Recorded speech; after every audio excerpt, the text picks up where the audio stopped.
All right, tonight we're going to look at a belt from Pale Horse Concepts, right there.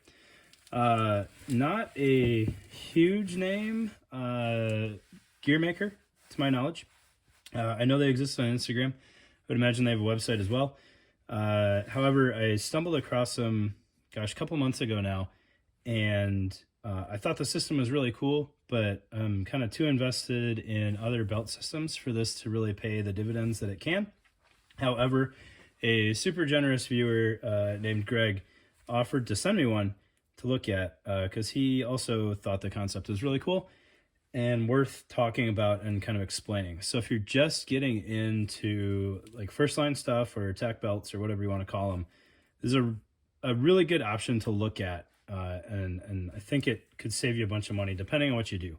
All right, if you're only going to have one belt kit, it kind of doesn't matter. But if you're doing multiples, this is really neat setup. Right, so it's kind of all put together here, but it is a two-part system because two-part system is kind of the way to go. A lot of flexibility. It's my favorite all-around setup. Right, so Pale Horse offers two inner belts. This one is the tack belt because it has the full-size Cobra buckle with the D-ring.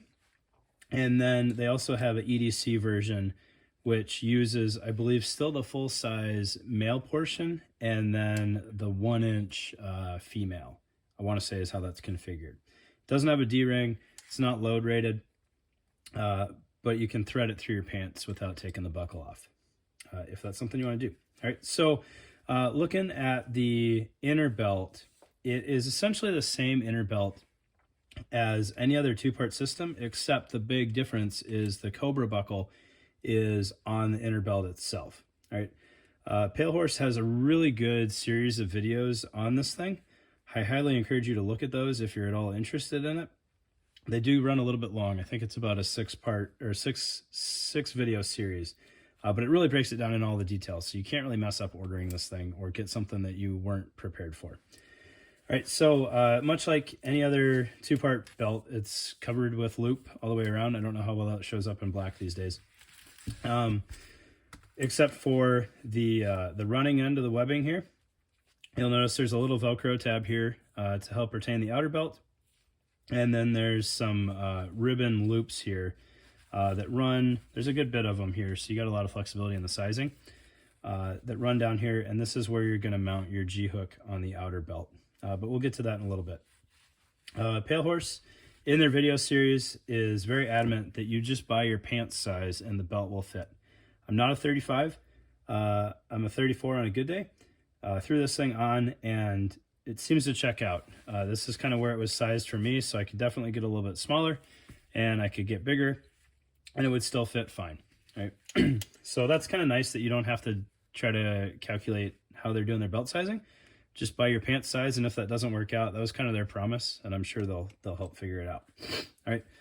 The other way this differs from a traditional two-part is you've got this fixed webbing loop here, and then again the ribbon on this side, and that is what's going to marry up to your G-hooks on your outer belt. All right, so we'll throw the inner belt aside for now, and we'll look at the outer belt real quick. The outer belt basically takes your traditional two-part outer belt, your micro molle belt, and strips all of the weight rating off of it, so that it's purely an equipment-bearing portion of the package. All right. The benefit here is all of your stuff is mounted to this outer belt, which is the cheaper of the two portions of the belt, because you're not investing in a Cobra belt on every outer belt, or a Cobra buckle, I'm sorry, on every outer belt. So these are much more affordable than your traditional outer belt. So if you were doing kind of something like I used to do, where I might do range missions versus more of like a dismounted type thing or whatever, you can have one set up for, you know, a tool-focused belt versus more of a weapons belt or something along those lines. Right. On each end of the outer belt, you have a 4-inch strip with a G-hook on it, and then a little webbing retainer there. so that you can size that down as much as you need to, basically to the point where the G-hook terminates right after the belt. You can do that on each end. All right, if you watch the Pale Horse videos, he recommends completely tightening one side and then kind of starting with the other end, completely paid out. And that's going to help you figure out how much molle interface you want to have. Right? But what he did is he has a really neat system for getting you as much molle as possible on the belt. So again, just like the inner belt, this is sized to your pant size. So this is a 35 outer belt to go with the 35 inner belt that I was loaned. So what we'll do is we will attach the G-hook to our inner belt here, and we will marry this up all the way around.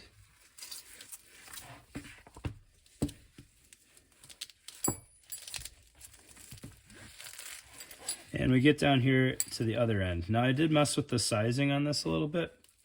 I tightened up the inner belt and I hadn't messed with the outer belt at all. So when you get to this end, you basically find the loop that makes sense for you, put the G-hook in there, and then take the slack out of the running end there. Now you can see, we'll just take some of the slack out to showcase this better. We have lost some molle between our buckle and where the molle starts with this assembly. So what Pale Horse has done is they sell these molle extenders, which I don't know how well this is going to come through in this video. However, he explains it very well in his. So what you do is we will remove this buckle here real quick. And you take the Velcro on the molle extender, marry that up with the Velcro on the outer belt, and you can see that that webbing fits perfectly between the two rows of molle there. And what that allows you to do is if you're using traditional belt-mounted pouches, you can run those over this and they'll Velcro it and they will secure this together just fine. If you're doing molle pouches and you want them all the way up to the buckle like that, they'll thread just fine through the micro molle and then over your G-hook tab here, and that will kind of marry everything together there. So now when we attach this back to our belt, again, assuming I had completely sized the outer belt, we now have continuous molle on both sides, if I had tightened this one up as recommended, all the way up to the Cobra buckle on both sides, which is pretty slick. A lot of belts out there these days, one end or the other is going to have kind of a barren patch where it's just webbing to the Cobra buckle, and there's not a lot that you can do about that. It's not a showstopper. You can still put belt-mounted pouches out there. You can run molle pouches just kind of over the whole setup and not necessarily thread them if you don't have the molle there. It's not terrible, but it's not ideal, right? So it's really neat that he did that. And I believe you can continue if I do something like this and I size something goofy, you can keep putting these molle extenders on top of each other to get all the way to the buckle if you needed. So you could have 2 or 3 of them in a row if that's how the sizing ended up working out for you. Again, any goofy sizing here is because I adjusted the inner belt just to check the sizing of the 35 and then didn't reconfigure the G-hooks. But another really neat thing in the Pale Horse videos that you guys should watch if you're at all interested is to kind of show the flaws of traditional belts in his mind. He built his own two-piece battle belt in kind of the traditional style. So while he's picking apart what he doesn't like about the design, he's not really tearing apart any one particular company's belt, right? He built the example of what he doesn't like, which I think is pretty cool because it's not like, hey, I don't like the way, you know, Ronin or somebody else built their belt. I built it per like the industry standard, and now it doesn't. I can show you why it doesn't work, which was pretty cool. So that is the Pale Horse Concepts 2-piece outer belt. Highly encourage you guys to check it out. It is a little bit, it has a lot less body than some of the other belts out there. But again, I think that's just kind of the way this was built. So the inner belt, according to Pale Horse, is load rated with the scuba webbing and the Cobra buckle. And then the outer belt is just kind of single layer webbing. But once you marry everything up, it supports pouches just fine. And you're not going to have any issues. The only thing that maybe you might see is a little bit less stiffness right at the holster. But I don't believe that's going to be an issue for you guys.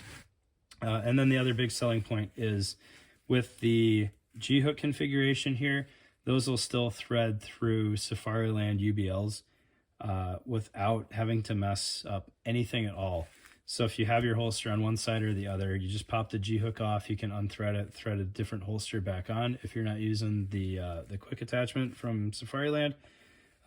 So you don't have to completely strip, at least up to your holster in one direction to get it off.